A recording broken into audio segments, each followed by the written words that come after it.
Before we get started, just a quick note, spoiler alert. And we are adults, and I will try very hard not to use adult language, but this is the warning.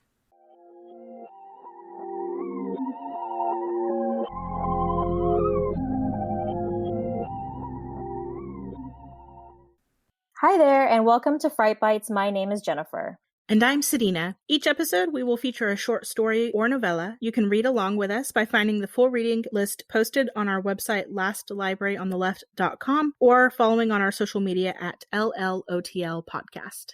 Today's What was that? My daughter screaming. I don't know what the hell. It sounded like a demon. It did. It sounded really weird on my end. Oh my gosh. Okay, today we're talking about the short story that was featured in 100 Hair-Raising Little Horror Stories, and it is titled In the Corn by Robert Fox, and it was published in 1982 by Renown Publications Incorporated. Short summary, we have our main character talking to a professional, which we assume is a therapist, about trauma associated with their loss of sight.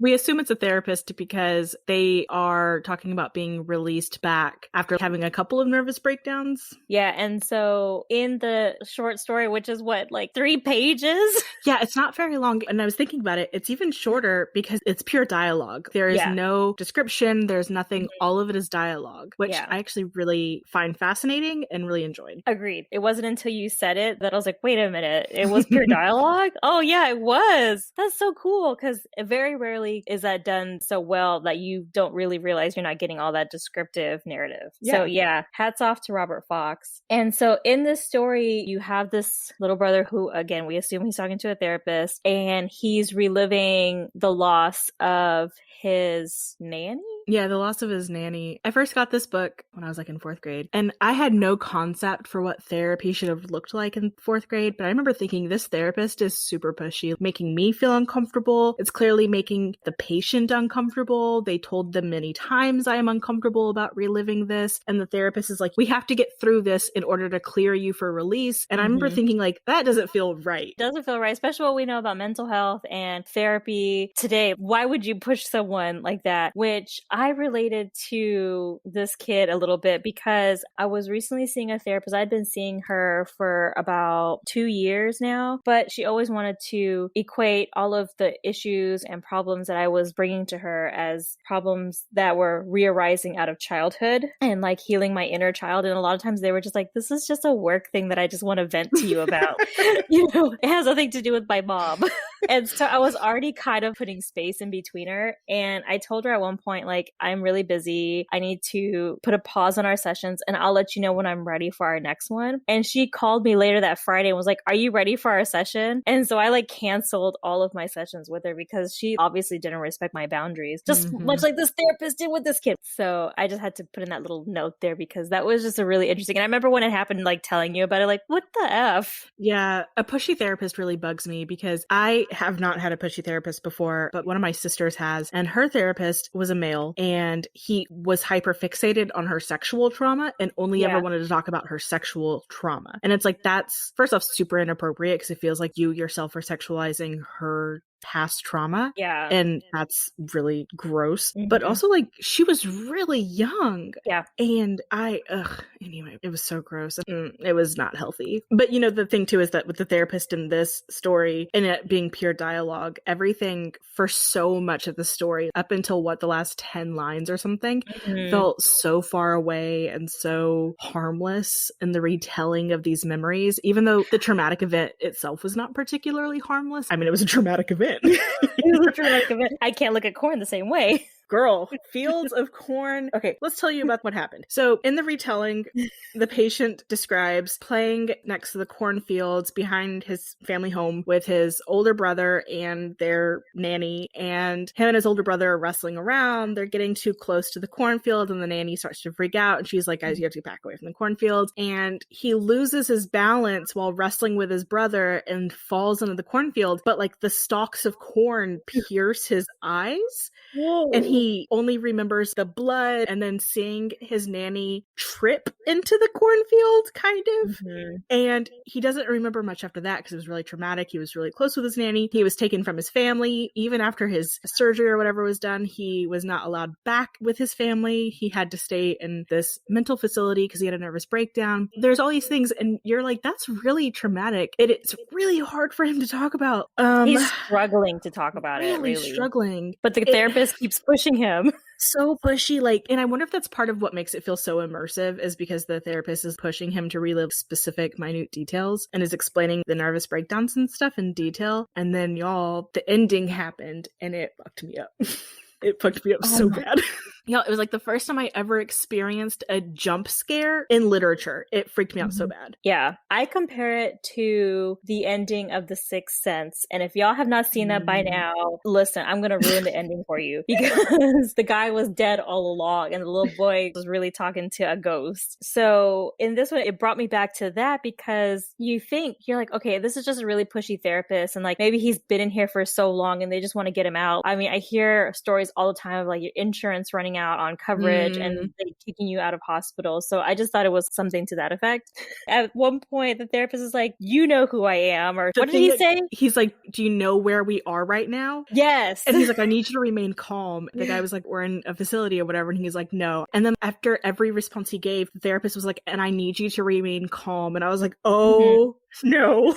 Something is about to happen. And even before that, when the therapist was like retelling the story, like, it's not the way you remember it. Your brother was really dangerous and he did this to you. You were like, what in the hell? Like, yeah, the therapist, he sells the story, the truth, as this is something you need to reconcile to be able to be healthy, to be out in the world. He's like, because you need to stop telling yourself that lie. What really happened was that you and the nanny were playing and your older brother was jealous of your relationship with the nanny and he shoved you into the corn and then he pushed the nanny into the corn too and then just like started stabbing her with the husks. Oh, it was so much. That trauma after waking up from the eyesight loss like triggered a nervous breakdown. So he made up this whole story and I was like, I hate all of this.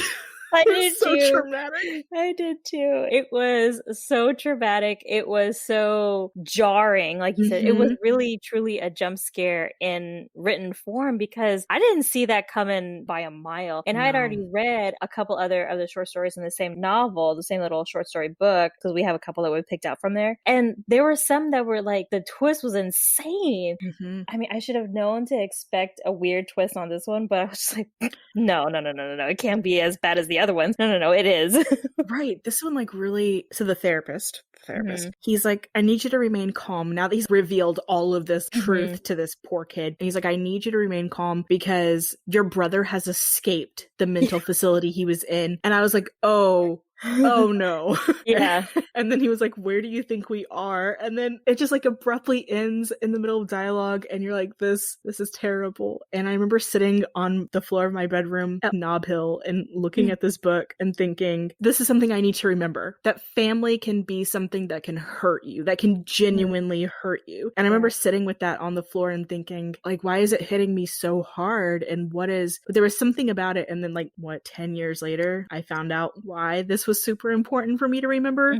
But it always makes me think of the lyric, the enemy can be some kin to you. And it just, y'all, this one messed me up pretty bad. Yeah, this one was really horrible. I don't shy away from the fact that I tell y'all that I was sheltered. And my first note in here was being naive can be so harmful.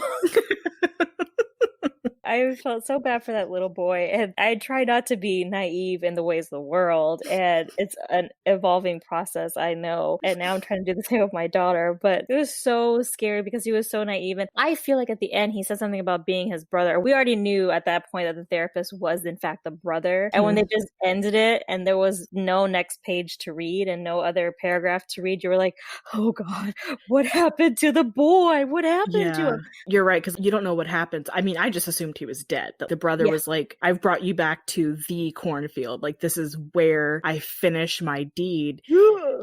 I don't see a future where that was going to end well. No, it wasn't going to end well. And it was just so scary. I wish I had gotten the word count on it because it couldn't have been more than like 1,000 words, but so good. Yes, well paced, even for how pushy the therapist felt, because anytime the therapist began to rub me the wrong way, the immersive storytelling and the dialogue kind of took away from that because you were getting pulled into this story, this history of what happened. And then the therapist would become really pushy again, and you were like, I'm super uncomfortable, and I feel like I should, I feel like I need an adult. Yeah, we're the adults, ma'am. In fact, I think I probably put the book down for a little while after this one. And then the next one I read was Give Her Hell. And I was like, okay. Because I wasn't reading them in order. I was kind of sporadically choosing them. That was another one that did me in that we'll talk about later. But yeah.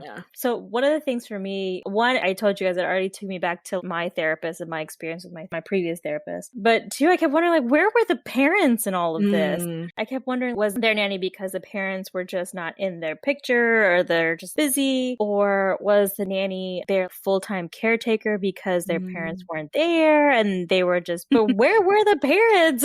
Yeah, I always imagined this really wealthy estate. I couldn't really reconcile the cornfield part because I just think of farm people, which I guess there could be rich farm people. I don't know, y'all. I grew up in a city. What the fuck do I know? But and talk about farm stuff. Right. It's my biggest weakness. And when they described him trying to go back home, because he like had wanted to go back home a couple of times, and the actual therapist, the actual facility was like, no, you can't because of your nervous breakdown. But that was written in the 1980s. So I don't know if this is true, but the way it was being treated in my mind, it made me think of the women who suffer from hysteria and then their families just lock them away out of embarrassment. It made me wonder, is that what happened to him? Did his family just have such shame over the oldest brother losing his mind and then the younger brother having a nervous breakdown? And I mean, I guess in my mind, because it was in the 1800s, because I'm dumb and didn't remember it was written in the 1980s, that he was considered invalid or something and they didn't want him home. I don't know. It felt really like he had been abandoned to the facility. Yeah. There was all sorts of neglect there because, and again, we don't know because the author, Robert, chose not to give us that information.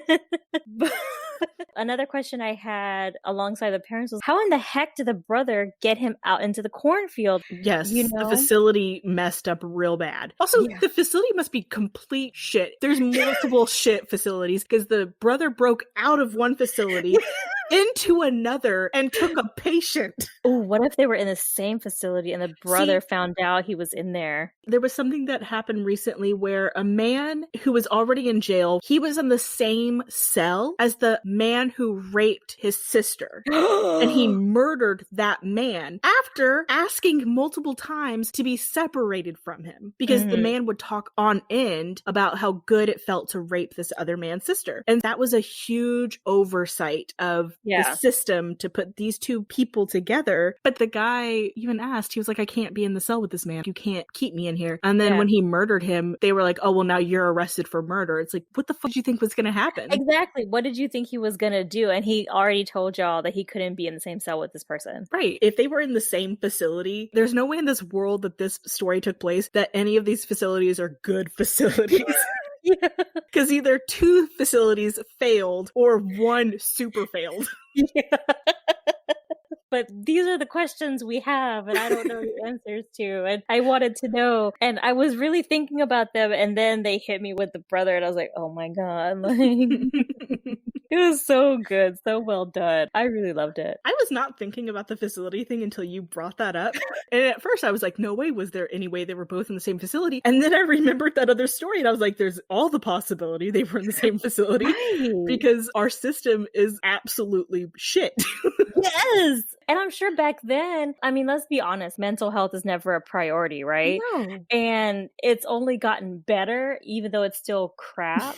What was it like back then? There's all the possibility in the world that they were in the same facility. So I'm not going to talk about who it was in my family, but I had a family member who used to work for this asylum called Timberlawn. And...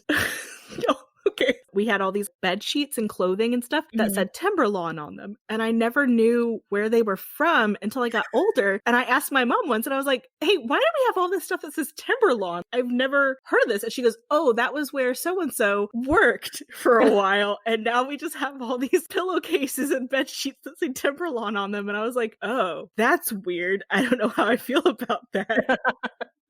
In the 80s, I can vouch at the very least, getting things stolen was easy. Right. So, I mean, it just seems like the possibility of them being the same facility is higher than, because how much easier would it be to break out of your room, go down the hall, maybe another floor, grab your brother and get the heck out of there, steal a lab coat while you're there? I don't know. Who knows what this brother is capable of? Ooh, all the yucks. Just bleh. But I also almost threw up with I have to put it in here because it was it was so gross. Okay, I don't know what this is going to reveal about me. But since reading that story, have you ever even just once wondered about going and trying to figure out just how stiff corn husks are? My mom bought corn the other day. And did you think about it? Yeah. There's a part of me that wants to be like, but how easy would that be to get it through the eye socket? And how easy would it be to push someone into them and have them die? I will not tell you how often I've thought about this since I was in 4th grade, but it's more than I should have.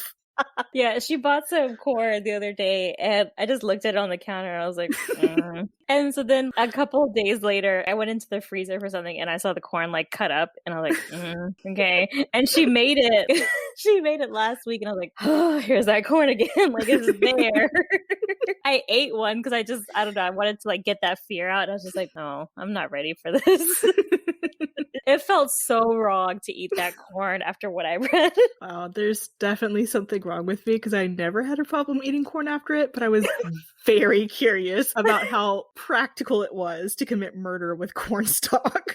Because I remember looking at it and thinking like, yeah, that husk is soft, but the top of the corn is pretty narrow. Like it could go through. And if it's dried out? Yeah, it could go through. I'm touching my eye right now and it's pretty soft. Oh yeah, the eyeball's really soft. I mean, there's that weird, have you ever seen the inside of a tennis ball? Yeah. It's all hollow. That's kind of what the eyeball is like. Yeah. So getting through that initial like layer would probably take some force. But yeah, it's all like just jelly on the inside. Yeah, that's so gross. I'm going to blame my mom being an eye doctor on like why I hyperfixated on that and not that there's actually something wrong with me. I thought about you the other day because I went to the Children's Museum and they had that little model eye thing and I was like, oh, there's Sedina. That's pretty gross. I mean, it's so educational and I understand the educational value, but I was not exposed to that as a kid. So I'm only exposed to the squelching. Oh, we'll just blame that on having an eye doctor for our mom. Yeah, okay. I mean, you're just definitely more comfortable with it than I am. It's going to be a while before I enjoy corn. It is what it is. Well, I hope that you guys... Well, first off, I hope that you all are able to find a copy of 100 hair-raising little horror stories, because it's a good collection. I know we have it in the library. Yeah, we do, because I have the library copy right now. And just a shameless library plug, if you don't know about it already, your library probably has interlibrary loan services where you can request it outside of your specific library system. We know these things, and it's our job to share them with you. Yes. So we'll see y'all for our next episode tomorrow. Let us know if you read this one, and if you read it, what are your thoughts and how do you feel about corn? Because my relationship with corn is obviously very different now. Yeah, the only other person I know that's read it so far is Cynthia, one of the new girls. Well, she is not new anymore, but she would be new to you. Yeah, I haven't met her yet. Okay, but I hope that everybody enjoys this story. It definitely is a feat of storytelling considering it's all dialogue. It's so good. So good. Alrighty. Bye, y'all. Bye.